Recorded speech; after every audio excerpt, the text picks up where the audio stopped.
పేట Hydraa DRF సిబ్బందిని recruit చేసుకోవడానికి మేము ఇచ్చిన నోటిఫికేషన్ కు ఈరోజు అభ్యర్థులు చాలా ఎక్కువ మొత్తంలో వచ్చారు. అబ్బో, ఇక్కడ కేజీ చీరలు కొంటే అర కేజీ చీరలు ఫ్రీ అంట. మంగళ్య షాపింగ్ మాల్, కేజీల్లో సేల్, టన్నుల్లో ఆనందం. అంతగా వస్తున్నారని చెప్పేసి మేము ఊహించలేదు. రోజుకు 500 లెక్కన ఇచ్చేసుకుని 8, 9, 10వ తారీఖు నాడు మేము ఈ రిక్రూట్మెంట్ ప్రాసెస్ ను నిర్వహిద్దామని చెప్పేసి అనుకున్నాము. సో ఇవాళ ఇక్కడికి వచ్చేసరికి దాదాపుగా 2000 పైనే అభ్యర్థులు వచ్చేసి ఉన్నారు. సో అందుకని చెప్పేసి ఈ రోజు ఉదయం అంటే రిక్రూట్మెంట్ ప్రాసెస్ ను స్టార్ట్ చేసి ఈ రోజు మొత్తం అందరికి వచ్చిన అభ్యర్థులందరికీ టోకెన్స్ ఇచ్చేసి 8వ తారీఖు, 9వ తారీఖు, 10వ తారీఖు 500 లెక్కన ఇద్దామని చెప్పేసి అనుకున్నాము. అయినా కూడా ఇంకా మిగిలి ఉన్నారు కాబట్టి 11వ తారీఖు కూడా ఈ ఎన్నిక ప్రక్రియను పొడిగించి 11వ తారీఖు కూడా అభ్యర్థులకు టోకెన్స్ ఇవ్వడం జరుగుతోంది.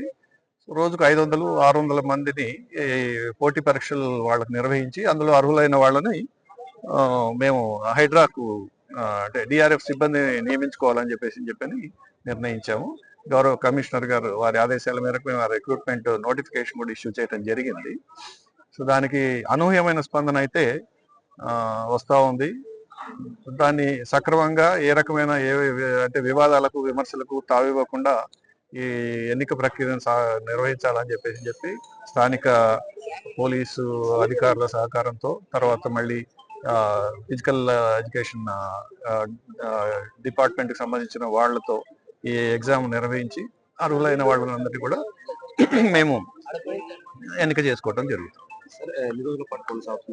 ఇది 8, 9, 10 అనుకున్నాము. వచ్చిన అంటే అభ్యర్థులు ఎక్కువ సంఖ్యలో వచ్చారు కాబట్టి ఇంకొక రోజు 11వ తారీఖు నాడు కూడా దీన్ని పొడిగించడం జరిగింది.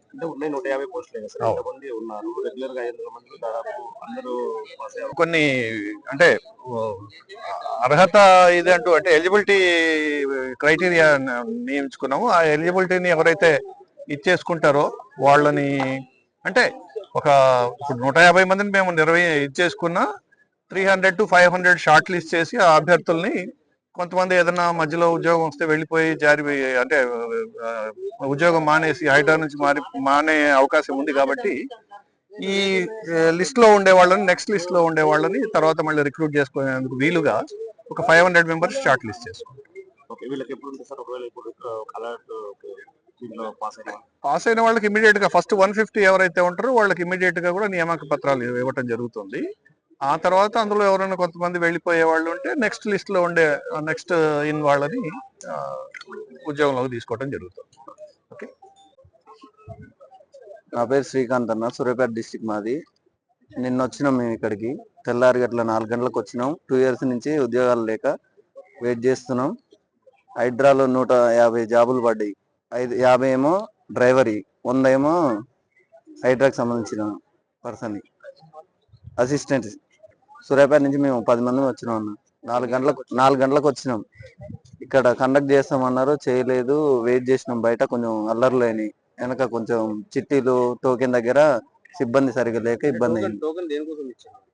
ఈవెంట్ కండక్ట్ చేస్తానికి 500 ఇచ్చిర్రు ఈ రోజు. రేపటికి మళ్ళీ 500 ఇచ్చిర్రు. ఈ రోజు 3ంటికి స్టార్ట్ చేస్తారండి. మార్నింగ్ తొక్కిసలాట పోలీసులు లాఠీ చార్జ్ ఏం చేయలేదు. వాళ్ళు సీరియల్ మెటర్ అంటే కొంతమంది ఆకతాయిలు ఉంటారు కదా యువత అన్నప్పుడు, ఇక వాళ్ళే గొడవకు సృష్టించారు. అదేం లేదు, కొట్టడం అసలు ఏం చేయలేదు. పోలీసులే రాలేదు. మామూలుగా క్యూ పద్ధతిలో వచ్చారు. వాళ్ళే పక్కన వచ్చి నెట్టేయడం జరిగింది. గొడవ అంటే ఏం జరగలేదు.